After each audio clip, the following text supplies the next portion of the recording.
इस वक्त की जो बड़ी खबर और बड़ी जानकारी है वो ये कि यूक्रेन में एक तरह का खौफ पसरा हुआ है, क्योंकि यूक्रेन को ऐसा लगता है कि रूस कल से पहले, यानी आज, कल और इसके आगे आने वाले कुछ दिनों के भीतर बड़ा हमला यूक्रेन पर कर सकता है।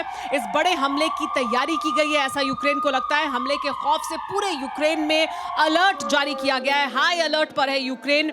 लोगों को घर से बाहर निकलने के लिए मनाही कर दी गई है, बच्चों को स्कूल नहीं जाने दिया जा रहा है, बच्चों को भी कहा गया है कि वो घर में ही पढ़ाई करें, स्कूल ना जाएं। आपको हम कुछ ग्राफिक्स के जरिए बताते हैं कि किस तरह से ये जंग और ज्यादा भीषण होती जा रही है। आपको हम ग्राफिक्स के जरिए बताते हैं, युद्ध का पूरा 1 साल हो गया है और यूक्रेन में ये लॉकडाउन है। तबाही का मंजर हर बीतते दिन के साथ सामने आ रहा है। आपको बताते हैं पूरे यूक्रेन में इस वक्त हाई अलर्ट है और जंग और ज्यादा भीषण है। सबसे ज्यादा कीव के हालात, राजधानी कीव के हालात बहुत खराब हैं। लेकिन जंग दरअसल पूर्वी हिस्से से शुरू हुई थी, हाई रिस्क जोन में है। हॉस्पिटल्स, जो मूलभूत सुविधाएं हैं वो बहुत प्रभावित हुई हैं। स्कूल, रेसिडेंशियल इलाके, हॉस्पिटल्स काफ़ी प्रभावित हुए हैं। घरों से ही बच्चों की स्कूलिंग चल रही है। कई इलाकों में लोगों के घर से निकलने पर मनाही है। इसके अलावा गुरुवार, रविवार तक कई सरकारी दफ्तरों में घर से ही काम हो रहा है। तो अलर्ट की स्थिति आप देख सकते हैं यूक्रेन में किस कदर है। और इसी मुद्दे पर बात करते हैं, हमारे साथ मेहमान बने हुए हैं बिशंबर दयाल जी। यूक्रेन में एक डर है, यूक्रेन में एक खौफ है, ये कहते हुए कि 1 साल पूरा होने पर जरूर कोई बड़ा हमला किया जाएगा रूस द्वारा। क्या उस बड़े हमले की तैयारी रूस द्वारा की गई है और क्या ऐसा होगा? कोई बड़ा अचीवमेंट वो दिखाना चाहेंगे क्या? देखिए, एक बात अब स्पष्ट है 1 साल के अंदर, जो दुनिया नहीं मानने को तैयार थी, कि रशिया कहीं ना कहीं लॉन्ग वॉर के लिए प्रिपेयर होके आया था और पूरी स्ट्रैटेजी जो है रशिया समझता है।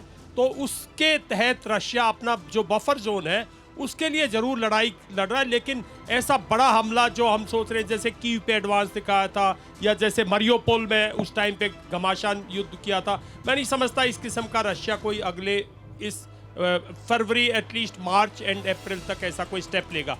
लेकिन एक बात बहुत स्पष्ट है कि रशिया इनको यूक्रेन के अंदर जो पॉपुलेशन है उसके अंदर एक इस किस्म का माहौल पैदा करेगा कि रशियन जो यूक्रेनियन पॉपुलेशन अपनी लीडरशिप पर एक दबाव डाले, सैनिक कम मिले, उनको फॉर्डर कम मिले और यूक्रेनियन जो पॉलिटिकल लीडरशिप है वो इससे पीछे हटे। तो पूरा का पूरा आपने बात माहौल की विशंबर जी, दीपक वोरा जी मैं आपके पास आ रही हूँ। माहौल कुछ ऐसा बनाया गया है पूरे 1 साल में कि तबाही जितनी हुई है उससे ज्यादा तबाही दिखाई जा रही है, प्रदर्शित की जा रही है। हमने इतने मारे सैनिक, हमने इतना तबाही मचाई, हमने इतना इंफ्रास्ट्रक्चर को हमने निशाना बनाया। तो आप इस पे कहेंगे ये प्रोपेगेंडा का भी वॉर है? आभारी हूँ कि आपने अभी तक अपने चैनल पर रखा, बहुत कुछ सीखता हूँ। हमारी 2 बेटियाँ यहाँ पर मौजूद हैं, बहुत होशियार हैं, बेस्ट एंकर्स, और आपकी तो कवरेज यूक्रेन क्राइसिस की बराबर रही है, कॉम्प्रिहेंसिव। ये जो आप कह रही हैं प्रोपेगेंडा वॉर, ये बिल्कुल सही है। अगर आप गिने अभी तक कितने यूक्रेनियन सिपाही मर गए तो उनके कम से कम 1500 करोड़ की फौज होगी, क्योंकि मरते जाते हैं फिर खड़े हो जाते हैं, मरते जाते हैं फिर खड़े हो जाते हैं, झूठ बोलते हैं। और जो तबाही वहां पर हो रही है, दोनों ओर से बोला जा रहा है। एक तरफ से प्रोपेगेंडा है, दूसरी तरफ से झूठ। किस तरफ से प्रोपेगेंडा है वो आप खुद अनुमान लगा लीजिएगा। ये बात तो क्लैरिटी होनी चाहिए। मुझे 50 साल हो गए कूटनीति में, हम इतने स्पष्ट रूप से नहीं कहते हैं। इतना जरूर सामने आ रहा है कि यूक्रेन के जो लोग हैं जो सफर कर रहे हैं अपने जमूरे के कारण, जो सर्कस में काम करता था, वो अब काफी हद तक तंग आ चुके हैं। आपने देखा होगा बच्चों, आपने जब ये अमेरिका के राष्ट्रपति जो बुजुर्गवार हैं वहां गए थे इस यूक्रेन के राष्ट्रपति से मिलने, पहले अगर गए थे, आपको याद है जब यूक्रेन के राष्ट्रपति ने पहली बार यूएस कांग्रेस से बात की तो यूं अपने डोले दिखा रहा था। अब वो नहीं था उसकी बॉडी लैंग्वेज, अब वो हारा हुआ इंसान लग रहा था और वो देख रहा था बाइडेन की तरफ से कि तू हथियार देता जा लेकिन मर तो मेरे लेकिन देखना होगा कि वो जो राष्ट्रवाद की भावना जगाई है ज़ेलेंस्की ने, वो किस हद तक काम करेगी, इस पर भी बात करेंगे हमारे साथ। लेकिन बाहर से भी मेहमान जुड़े हुए हैं हमारे साथ, मेरे लिए ताली बजा रहे हैं, बनाने दीजिए। चलिए ठीक है, और सवाल पूछेंगे फिर दीपक वोरा जी से। लेकिन लखविंदर जी हमारे साथ मौजूद हैं सियोल, साउथ कोरिया से।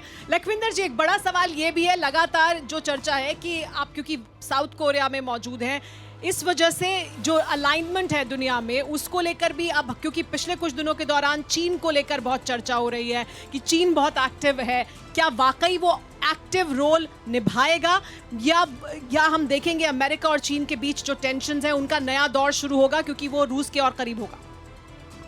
जिसमें मुझे लग रहा है कि बोनो आएगा, क्योंकि जो सब कुछ जो हो रहा है दुनिया में इस टाइम वो रीअलाइनमेंट भी हो रहा है। एज यू नो चाइना जो करंट वर्ल्ड ऑर्डर है उसमें उसकी प्रॉपर प्लेस नहीं है, लेकिन अब वो पहले की बात है। अब जो चीन बहुत शक्तिशाली हो गया, उसको न्यू पोजीशन चाहिए, न्यू रोल चाहिए, तो इसलिए चाइना जो हट कर रहा है। तो मुझे लग रहा है कि आपने जो टीका है कि जो हो रहा है रीअलाइनमेंट के लिए हो रहा है, तो मुझे लग रहा है कि चाइना का जो रोल है वो एक्सेप्ट करना पड़ेगा हमें।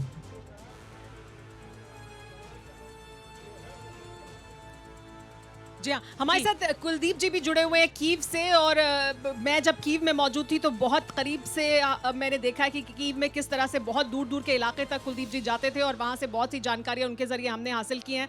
आपके पास भी आएंगे और हमारे साथ बाकी मेहमान भी बने हैं। बिल्कुल, हमारे साथ श्रीवास्तव जी, सुमेरा बने हैं। श्रीवास्तव जी, आप कैसे देखते हैं इस पूरे युद्ध के एक साल को? जो रशिया के राष्ट्राध्यक्ष हैं, उन्होंने 2 दिन पहले ड्यूमा से ये बात क्लियर कर दी कि हम रुकेंगे नहीं, जब तक हम जीत नहीं जाते हम रुकेंगे नहीं। तो मतलब रुकेगा नहीं, या तो सरेंडर करना पड़ेगा ज़ेलेंस्की को। देखिए, अभी एक बात समझ में यूक्रेनियंस को भी आ गई है, पिस हम रहे हैं और एडवांटेज अमेरिका को मिल रहा है, ये पूरी बात समझ में आ गई है। और दूसरी चीज़ जो इस 1 साल में निकली है बच्चों, वो ये निकली है कि रशिया जो पहले असंगठित था वो ज़्यादा संगठित हो गया। आपने देखा उस जवान को गाते हुए कि अब झंडा हम बर्लिन में फहराएंगे। तो जब इस तरह की भावना बन जाती है तो रशिया के हारने का संकेत बिल्कुल नहीं है। अब सवाल ये उठता है कि इसको हम कैसे आगे बढ़ाएंगे, क्रमशः आगे बढ़ेगा। जैसे जनरल दयाल ने भी कहा, और हमारे बहुत लर्नेड यहाँ पर वोरा साहब हैं, उन्होंने भी कहा हम लोग का आकलन एक है। होगा क्या?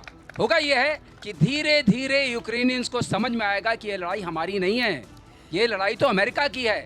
नाटो भी समझ रहा है, लड़ाई हमारी नहीं है। ज़ेलेंस्की को ये समझ में आएगा कि वो मोहरा भर है। मोहरा समझ में आ गया है। आपने कहा ना, जो डोले दिखा रहे थे अब खत्म हो गए, अब आ गया भाई साहब, अब आए क्यों? ठीक है, लेकिन ये जो राष्ट्रवाद की भावना है वो अगर रूस में जागृत है तो यूक्रेन में भी तो है। इस पर बात करेंगे आगे, वही मैं पहले भी बात कर रही थी, इस पर वापस आएंगे। लेकिन मुझे मौका देंगे कुछ कहने का? बिल्कुल सर, मैं वापस आऊंगी, एक बड़ी खबर ले लेते हैं, फिर वापस आएंगे इस पर। आप आगे अपना विचार रखिएगा।